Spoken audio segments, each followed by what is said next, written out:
Hello there guys, it's Joey and this is a reveal video for Cards of Chaos. They're called tarot cards. Technically I think of them as an oracle deck because they're not a full tarot deck at all or anywhere near. So I ordered these a couple of months ago and had a bit of an unfortunate situation with the US Postal Service. It's not my best friend, the US Postal Service, right now. Only when I'm ordering in. When I'm sending out, it's fine, but yeah, ordering in, the US Postal Service is sometimes a bit odd. But regardless, I saw these a few months back, and I actually saw them on the Tarot Seed Facebook page as their header. They had a picture header with some of the images, and I was like, what is that? That is beautiful, what is that? And it was these cards, the Cards of Chaos, by Aya Rosen. Art Aya Rosen, tongue twisting. And I had a look around and I had a look at some of the images I could see online, and I really liked quite a lot of them. I don't know if you're going to hear that, there's birds tweeting like crazy right now. I hope you can hear it, otherwise it's me sounding mad. And so I went and had a look, and she has her own Etsy shop and she didn't have any left, so I emailed her like, are you going to be getting any more in, etc. And she said that she had one pack left personally, and if I wanted them I could have them. And I was like, yes please, yes indeed please. And so I ordered them from Etsy, and the first time they didn't leave America. They got returned to her, and then she sent them again, and I had tracking both times so I could keep an eye on it, and they finally arrived today, and I was so relieved, so relieved. I'm super pleased with the cards. They're absolutely beautiful, and I'm going to talk all about the cards in a minute. She sent a couple of extra bits because she had to send it again. So I'm going to show you the couple of extra little bits that she sent. Just move the Card of Chaos header out of the way. So this is called An Evening with Jen, and it's a little booklet of her artwork. Now, I'm wondering, a lot of it is nudity, and I don't think I can actually get away with showing it because it's full nudity throughout, and yeah, it's pretty much full nudity, and it's honouring a female form, which is a bigger female form. So that was lovely. And then there was two postcards that she sent, and they both have Legends of the Talmud on the back.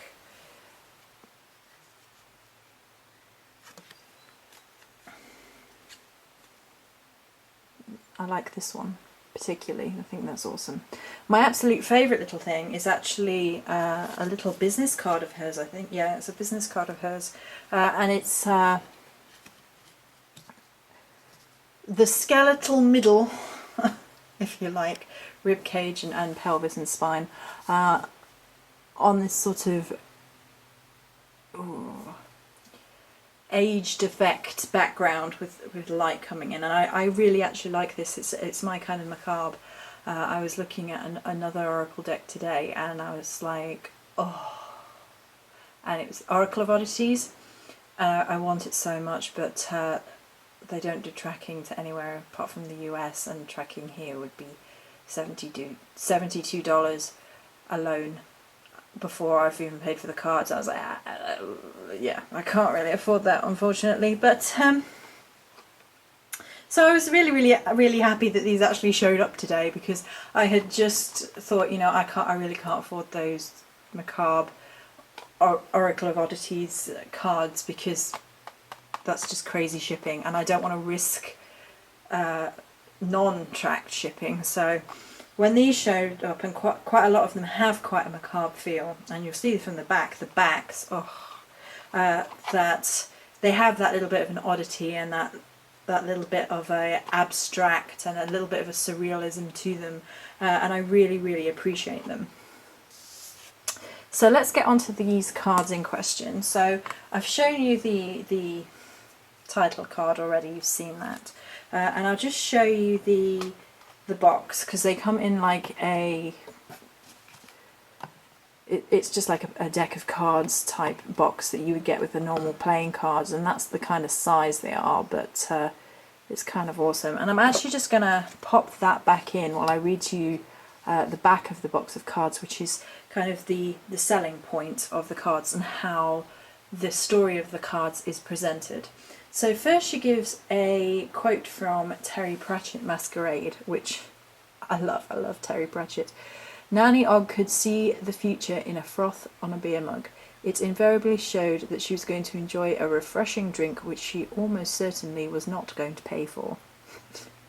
I love this quote, and while working on these cards I was trying to keep them as chaotic, obscure and non-linear as possible. So what can you do with them? Try and read the future, who knows? Use them to tell friends and families the embarrassing things in the pretense of reading their fortune. Contemplate the meaninglessness of the universe. Make up stories.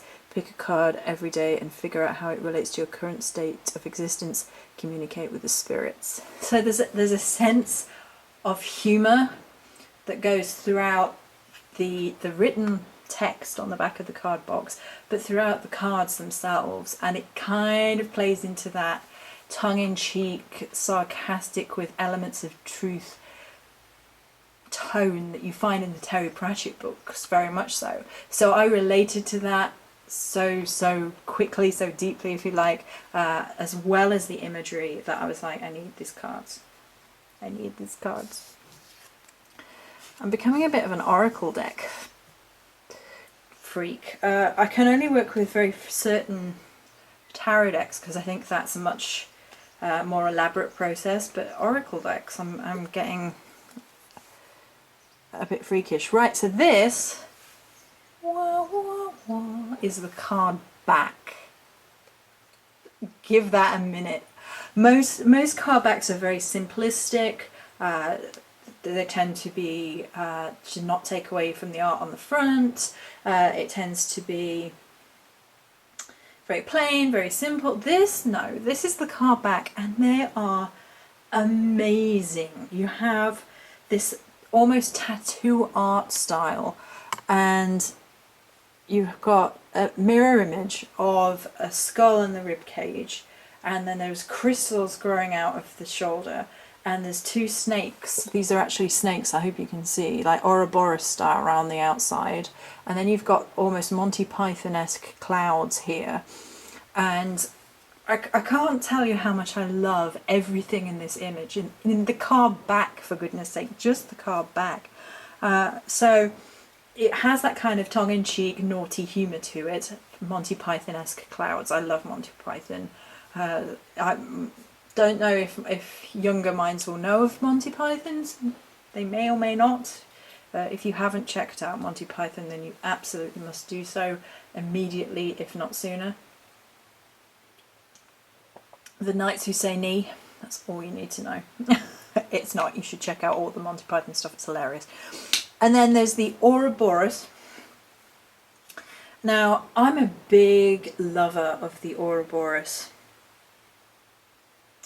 imagery, symbolism. I talk about it a fair bit. As within, so without, as above, so below. And Ouroboros is very much about the cosmos and the state of the cosmos, and how everything is a cycle, and everything has this kind of connectivity. It's a wonderful image that can be found throughout alchemy, throughout magic, throughout pagan even history, and I use the term pagan history loosely. I'm not getting into a discussion on that because that's a whole other video. But then you have this Morrigan-esque skull and crossbones almost, but you know, skull, spine, with crystal shoulder pads, and then like an eye at the centre. I I can't tell you just how much I love all these facets of the card back, and this is just the card back. So we're going to turn the first card over because otherwise we will be here all day. I am going to show them all because they're fantastic. So this kind of has a Monty Python-esque feel to it as well, actually, and this just has number 2 at the top there. There is no booklet telling you what they mean. They are in a very random order. That's the whole point. They're a little bit random, they're a little bit chaotic, and I kind of like cards, particularly oracle cards, that come like this, because basically it forces you to do the work. It's like, see this image, go figure it out. And I really like that at this stage in my particular path, because it's not being spoon-fed to me on meanings. With tarot, I do prefer having at least a rough guide to the cards in most circumstances. But I'm trying to push past that a little bit in my tarot journey. Yeah, so I've forgotten completely what I was going to say with regards to that. My mind just hit a complete wall. But with oracle cards in particular, I find it much easier. So there is no descriptor for this at all. You just have what looks like a severed hand, and brings to mind, you know, the Thing, as well as Monty Python. And you have clouds as above, so below in the Monty Python-esque. You have crossing keys at the top there. You have 2 crescent moons, one kind of shaded and one brighter, kind of balancing of things. You've got 2 of these. They look like sigils, or I've forgotten what you call them.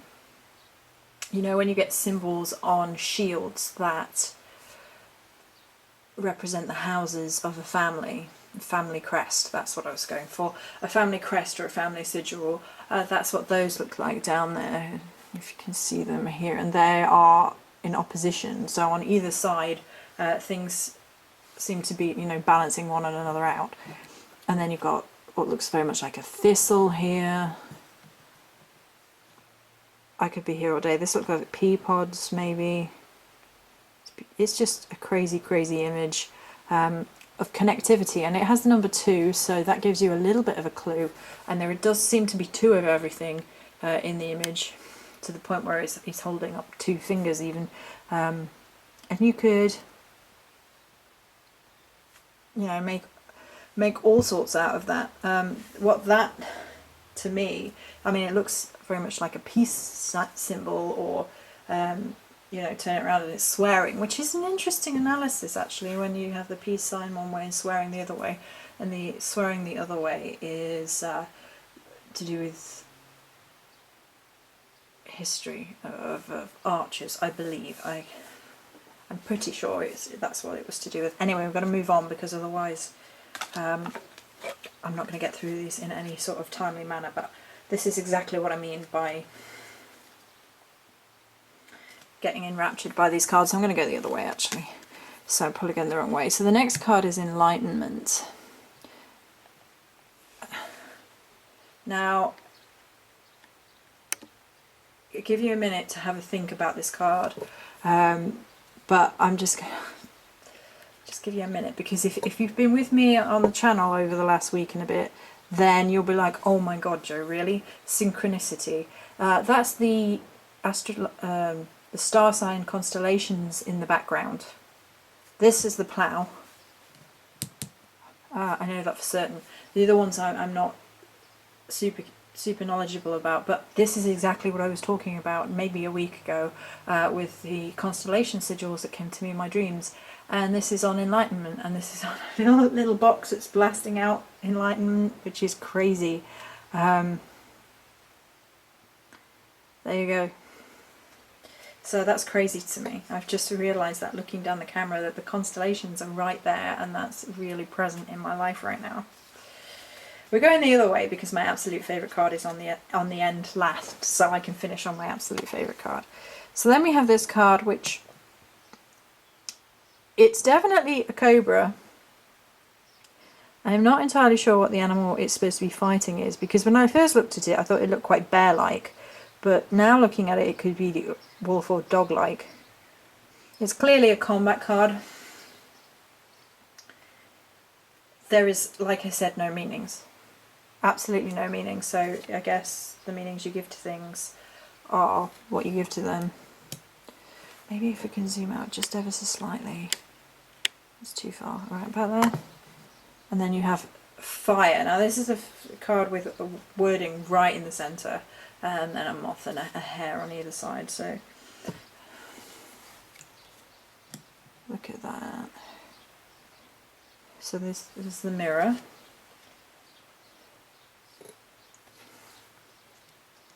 And then this just has 16, and it has alpha and omega, and death, and then the blood drops have become like ruby droplets. It's crazy imagery. Look at this. Look at this. Oh goodness, hands becoming trees, and chains around the hands, and oh goodness. So then in a random twist like this deck tends to do, then you have a card called the Father, and there are sort of almost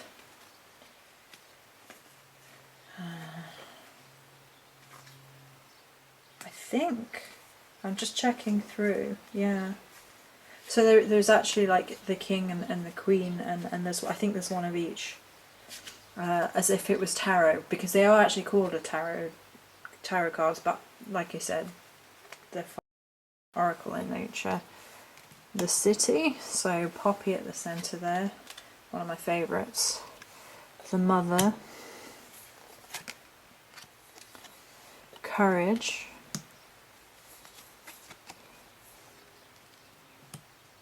The Black Tulip. So the Black Tulip is probably one of my favourite. I love having like the eyeball surrealism. I think that's great. Passion and Struggle. For anybody who's ever had weight difficulties, I think this card is very modern-esque. Look at that one. Wilderness is beautiful. The Virgin. Right, so this is actually really wonderful to me that the Virgin is actually in here. The Virgin is a mermaid, although she has kind of a spiky tail, which is awesome. But the Virgin is my star sign, so... And there is the moon phases above her head there, so I'm digging it. The Bones, oh, look at these cards. The Queen of Sadness, the Page of Flowers, or flowers spelled with no E. I'm guessing it's purposeful. There's no other misspellings throughout the whole way. Look at him. So this is one of the cards. The next one is one of the cards that sold me when I originally saw it. Memento Mori. Be aware of death, basically. And Memento Mori is a phrase that comes up every now and again along my path and kind of forces me to take stock. So the cards having this in it was kind of one of the selling points, because that has been a phrase and a part of my spiritual path which has called me to awareness at certain parts in my life. So it kind of had a personal, it had a personal overtone to it. So it was one of the cards that sold me. King of Lies. This is another card that sold me. Iron, copper, gold and mercury. So you have a alchemist card going on with a bit of death there. The Key is a fantastic image. Awakening and Expansion. The Garden. I love this with the teapots. It's wonderful. So this is one of my favourite cards coming up next. This, or the very last one, is my favourite. So, and this is just titled 30. But I absolutely love this kind of Art Nouveau cat going on with the crystals and the mushroom. and then the spine of the cat being those particular colours, and then this kind of sun disk in the background. Mwah! I love it, it's beautiful. Queen of Books. So obviously any book lovers like me, you know, it speaks to us. Dream and Sleep. Oh, I love this image. There's kind of a birthing element to this image. There's kind of a femininity to this particular image, and yet, oh, it's just amazing. It's just wonderful. Knight of the Wounded Heart. This guy reminds me of, I can't remember what his name is, but he was the guy that was in Buffy, that was like the magic dealer to Willow. Reminds me of him. The Dream. Darkness. Death and Rebirth, which I absolutely freaking adore. I'm trying not to go into depth with all the cards because otherwise we will be here all day. Entropy and Energy, which is a death head moth, which again has come up quite a lot in my path in my recent years. It's moth energy is something I associate with the crone aspect, Babe, of the goddess Morrigan, and a death head moth are perhaps the most visually connective to that death element, but I think moths have a good, interesting symbolism within Celtic mythos, within my particular path anyway, and I've done a whole video about that, so if you're interested in moth energy with the goddess Morrigan, that's already on the channel. And then my favourite, along with the cat, is Knife. And it has this wolf with these roses, and the wolf is all monochrome, and then the flowers, the roses surrounding and the crystals surrounding are full of colour. So I absolutely adore the Cards of Chaos. I'm so glad they came. I was so worried. I was so worried these weren't going to turn up. I'm actually pretty glad they turned up before the other Oracle deck that I ordered a couple of weeks ago, which is the new Wild Unknown one, because actually this means I get to sit and feel and play and really appreciate these cards, and they don't get overwhelmed by my excitement for the other cards. So it's good that these came first, and I really, really like them. I don't know if you can still get them in other places. You can probably contact the artist on Etsy if you are so inclined. I've forgotten what it was. It was Lush Lab or something on Etsy. Does it actually say on the... No, it doesn't say on the box. But I mean, if you Google Cards of Chaos, Aya, A-Y-A, Rosen, R-O-S-E-N, then, you know, you'll find her. So, super, super, super glad they came. They're so beautiful. They are greeting card size. I should point that out. So for people who don't like that sort of thing, they like the big oracle cards, that might be an issue. For me, it's not an issue. I think would I have liked some of these that were slightly bigger? Sure, why not?